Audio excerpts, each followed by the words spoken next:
wanted to share this project that I created for my friend Mimi, and I used this confetti paper pad by DCWV. It's one of the hot buys from Michaels a little while ago, but I absolutely love it and I finally got to use it.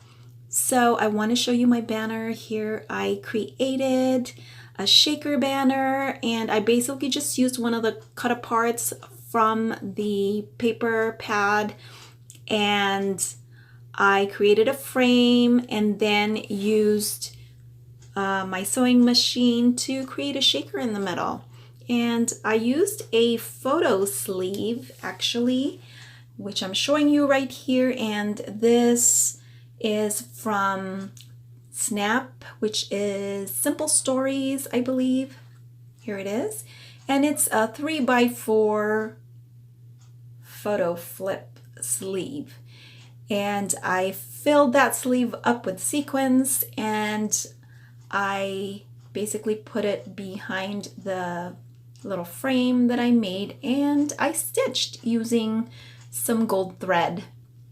And in the middle I just made a rosette. I also put a bow using the Pink and Main bow die, and I believe it's the large bow die, and put some trim up on top there from a Hobby Lobby, and also this canvas, glittery canvas sheet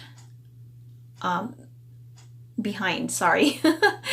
And so it essentially is a canvas banner. And I did the same thing here for the next pennant that has an eye on it, and it says "Let's Celebrate."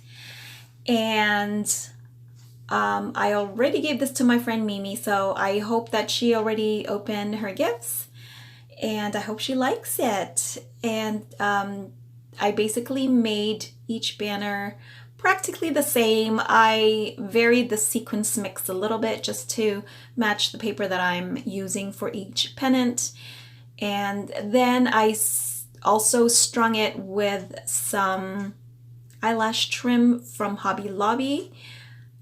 And also, when I made the holes, I reinforced it with some eyelets, some gold eyelets from Hobby Lobby, and which I didn't show you right here, but you can kind of sort of see it here on the right corner. And here I'm showing you the eyelash trim. Mimi, I hope you like my banner and the goodies that I gave you, and I'll see you guys later. Bye.